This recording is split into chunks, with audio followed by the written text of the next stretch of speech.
चौरंग पर पाटे पर जो आपने पूजन जमाई थी, चांदी के सिक्के में मौली लपेटी थी, सिक्के में मौली लपेटी थी, उसको थाली में रखा था। वही स्थान पर वो थाली अगर आपने उठाकर अंदर रख ली हो या कहीं पर विराजमान कर दी हो, उस थाली को कहीं विराजमान कर दिया हो, तो आज फिर पुनः वही थाली वापिस सुंदर गोबर से लीप कर या जल से उसको पोंछकर वहां पाटा रखें, चौरंग रखें, चौकी रखें, महाराज उस पर वापिस पुनः लाल वस्त्र बिछाकर उस थाली को वापिस वही रखें।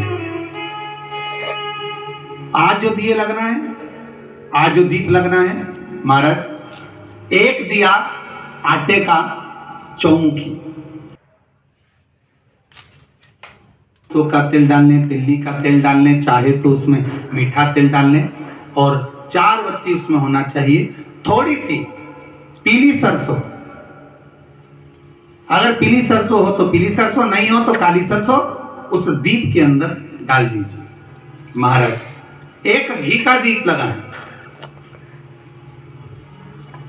फिर ध्यान दीजिएगा, घी का दीप जो कलदार रखे हैं, लक्ष्मी जी का जहां पूजन कर रहे हो, लक्ष्मी जी का सीधा हाथ घी का दिया होना चाहिए। तो आपका कौन सा हाथ हो गया? उल्टा हाथ। लक्ष्मी जी का उल्टा हाथ वहां पर रखो चौमुखी दीप, और महाराज जल का छींटा देकर उन जो सिक्के रखे हैं, जो लक्ष्मी जी रखी है, भगवान का जहां पूजन कर रहे हैं, उस पर जल का छींटा देकर सुंदर भाव से माता लक्ष्मी का स्मरण कर कर, गणेश जी का स्मरण कर कर, आप भाव से महाराज जल का छींटा देकर सुंदर वस्त्र अर्थात मौली कलेवा जो भी आपके पास में हो समर्पित कर कर, माता लक्ष्मी का स्मरण कर कर, गणेश जी का स्मरण कर कर, आप भाव से महाराज जल का छींटा देकर सुंदर वस्त्र अर्थात मौली कलेवा जो भी आपके पास में हो समर्पित कर कर, भाव से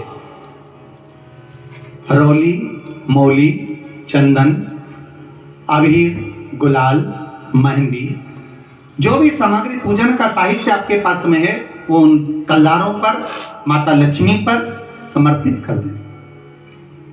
5 अमरबेल के टुकड़े, 5 अमरबेल के टुकड़े, 5 कमलगट्टे, 5 हल्दी की गांठ उस पर समर्पित कर दें। महाराज माता लक्ष्मी को मीठे का भोग लगा दें, और भोग लगाने के बाद में माता लक्ष्मी को प्रणाम कर कर सुंदर जो चौमुखी दिया आपने बनाया है उसको तो वहीं रखे रहने दें। जो घृत का दिया बनाया है, घी का जो दीप लगाया है आपने 1 बत्ती का, उसमें 4 बत्ती नहीं होना चाहिए, बस केवल जो तेल का दीप लगेगा वो 4 बत्ती का, घी का दीप 1 बत्ती का, उस 1 बत्ती के दीप को लेकर माता लक्ष्मी जी की आरती करें।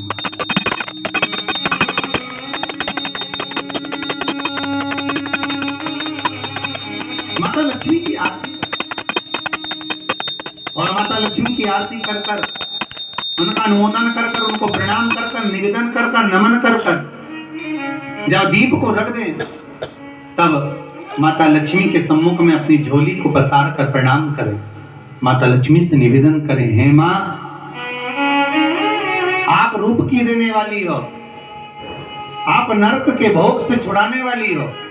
हे मां, आज भगवान नारायण के साथ में आप हमारे यहाँ सदा के लिए विराजमान होइए। अपने इष्ट देव, अपने कुल देव, अपने पितृदेव का स्मरण करें।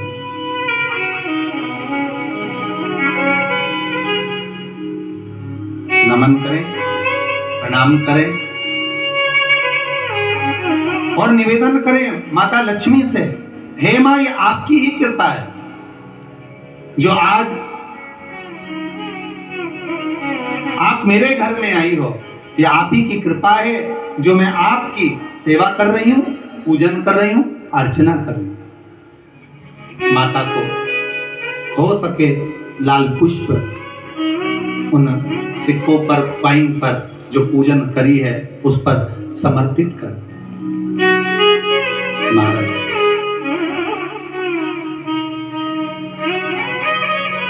प्रणाम करने के बाद घी का दीप वहीं रखें और जो चौमुखी दिया है, दीप है, उसको उठाएं।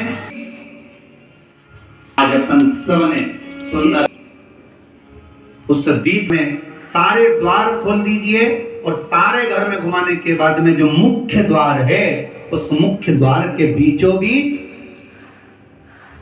उस दीप को रख दीजिए। प्रणाम करिए, वापिस आ जाइए। महाराज द्वार थोड़ी देर खुले रखिएगा और माता लक्ष्मी का स्मरण करिएगा। माँ को प्रणाम करिए। तो जाना है, ये 5 दिवसीय दीप पूजन, दीपावली का पूजन, 5 दिवसीय जो सुंदर लक्ष्मी जी का सुंदर पूजन का विधान हमारे यहाँ 5 दिवसीय दीप महोत्सव मनाया जाता है। उसमें से दूसरे दिन की कथा को आज विराम को रूप चतुर्दशी की, नरक चतुर्दशी की बहुत बहुत छोटी दीपावली की बधाई हो। संपूर्ण भारतवासियों को, देश विदेश में विराजमान सभी श्रोता भाई बहनों को बहुत बहुत साधुवाद करते हुए आप सभी को छोटी दीपावली की बहुत दीपावली के पूजन को महत्व को जानेंगे और दिवाली का पूजन क्यों होता है, दीपावली के पूजन का क्या क्रम है, कैसे पूजन करना चाहिए कि हमारे घर में वर्ष भर तक लक्ष्मी हमारे घर में विराजमान हो, सब कार्य सफल हो। उस भाव से कल दीपावली की पूजन की महत्वता को जानें। सीता राम राम राम, सीता राम राम राम, सीता राम राम राम, सीता राम